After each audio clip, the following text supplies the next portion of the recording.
Les chiens de grande taille, si l'on peut dire, sont dans une catégorie. Les chiens de petite taille concourent dans une classe appelée mini agility. Lorsque des chiens viennent ici avec leur maître et qu'ils participent à un concours comme celui-ci, j'imagine que c'est pas n'importe quel chien, ils subissent un entraînement. Vous venez demain avec votre chien personnel, il ne fait pas le parcours là. Non, ici, le championnat de France, évidemment, c'est une sélection de 80 meilleurs chiens actuellement en France.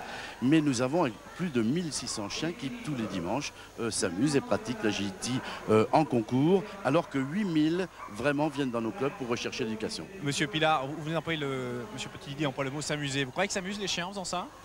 Les chiens, c'est pour s'amuser en agility parfaitement parce que, d'ailleurs, il suffit de les voir. La langue d'un chien, c'est sa queue. Vous ne voyez ici aucune queuerie, c'est la preuve qu'ils sont très heureux. Et le parcours fini, vous en voyez plusieurs aussi qui sautent dans les bras de leur maître. Parce que je me mets à la place, pardonnez-moi, allez-y. Je vous en prie. Les hommes aussi sont heureux. Et oui, plein d'émotions. J'ai vu dans une grande compétition dernièrement, compétition internationale au niveau européen, l'équipe française, tellement elle était heureuse de son travail, tellement elle était sympa avec ses chiens, tellement elle leur avait de reconnaissance qu'ils pleuraient tous les 5.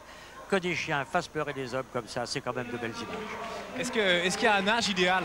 Par exemple, c'est valable pour les athlètes humains, c'est valable aussi pour les chevaux de course. Est-ce qu'il y a un âge où on est le chien parfaitement adapté à ce type de parcours? Nous ne recherchons pas du tout d'élitisme dans cette discipline. Nous voulons véritablement amener le maximum de propriétaires de chiens. Et c'est pour ça que j'ai employé le mot s'amuser, car effectivement, l'agility est un jeu. C'est l'éducation par le jeu. Alors l'âge, pas tellement important. Chacun, que ce soit le maître ou le chien, vont faire de l'agility à leurs moyens, à leur niveau, comme ils l'entendent. Est-ce qu'en dehors des chiens qui sont presque des bêtes à concours, là, qui s'entraînent, qui sont des pros, si j'ose dire, en dehors de ces chiens-là, est-ce que vous croyez que l'aspect en compétition, est-ce que vous croyez que ce type d'entraînement amical présente un intérêt pour le chien de chacun et que ça vaut la peine de lui faire ce type d'exercice-là, enfin peut-être pas aussi pointu, mais... Pour le chien, certainement, parce qu'il s'amuse beaucoup, comme nous l'avons dit. Mais pour le maître, c'est beaucoup plus important, car il apprend à devenir un bon maître. Il apprend à mieux connaître son chien. Et nous voyons là des chiens parfaitement en main, sociables, et que l'on peut amener partout. Ça, c'est un des grands bienfaits de cette discipline. Bah, c'est vrai qu'on préfère les voir faire ça que les voir dans les appartements en train de s'ennuyer, quoi. Alors je voudrais attirer une petite attention. Vous voyez, nous avons une centaine de chiens actuellement, depuis 2 jours. Il n'y a pas une seule crotte sur ce parcours, car nous avons affaire à des maîtres responsables.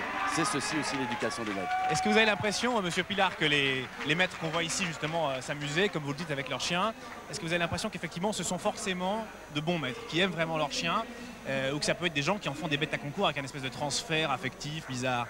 On dit souvent que les amateurs de chiens de race n'aiment pas les chiens, que c'est une question d'argent. Je m'y oppose fortement. Pour aimer un chien, il faut dépenser de l'argent, c'est vrai. Mais plus on en dépense pour quelqu'un, c'est quand même aussi une preuve d'amour. Or, ça fait beaucoup de travail, beaucoup de déplacements, ça fait un certain investissement. Mais les chiens, là, le rendent bien à leur maître. Et les maîtres, là aussi, sont heureux d'avoir de tels chiens avec eux. Parce que le couple maître-chien, là, est vraiment sublimé. Est-ce que vous avez remarqué statistiquement, Monsieur Petit-Didier, que ce sont... Qui fait ça en fin de compte? Ce sont plutôt des hommes, des femmes, des jeunes? Alors, très simple. Nous avons à l'heure actuelle 42% de femmes qui pratiquent. Nous avons amené au travers de cette discipline beaucoup de conductrices. Alors, je voudrais juste vous dire simplement, regardez à l'arrivée que le maître soit dans des très bons temps ou qu'il se soit fait éliminer, il a une petite caresse pour son chien. Donc vous voyez qu'il ne recherche pas la performance. Un dernier mot justement sur la performance, le caractère sportif, puisque le mot championnat figure. Qui va être déclaré vainqueur en fonction de quoi? La vitesse, l'absence de faute, comme un jumping? Non, l'agilité en agility, ce n'est pas la vitesse qui compte. Ce n'est pas une course de vitesse. C'est d'abord la qualité d'exécution que nous récompensons. La vitesse ne viendra que pour départager les ex-aequo. D'accord. Donc d'abord, il ne faut pas faire de faute et voilà. Après, c'est la vitesse. Voilà, pour départager les ex-aequo. Le parcours, j'ai entendu, c'est 1 minute grosso modo, entre 55... À peu près. Il y a eu un parcours hier.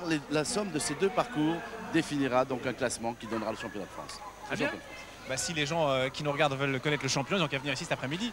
Monsieur Pilar, un dernier mot? Non, oui, je voudrais dire un dernier mot. Le gagnant de ce soir, ce sera probablement celui qui aura le plus aimé son chien parce qu'il aura consacré davantage de travail pour l'éduquer et parce que aussi il aura le mieux conduit son chien parce que c'est un art de conduire un chien.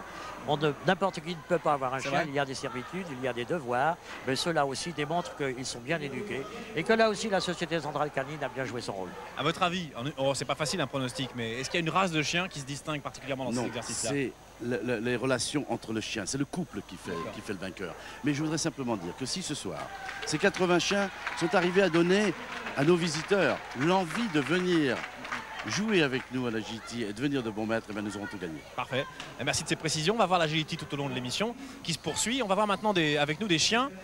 Merci Monsieur Petit-Didier. On va voir avec nous des chiens qui sont des chiens un peu plus étonnants, des chiens rares. Monsieur Pilar, donc vous restez avec moi.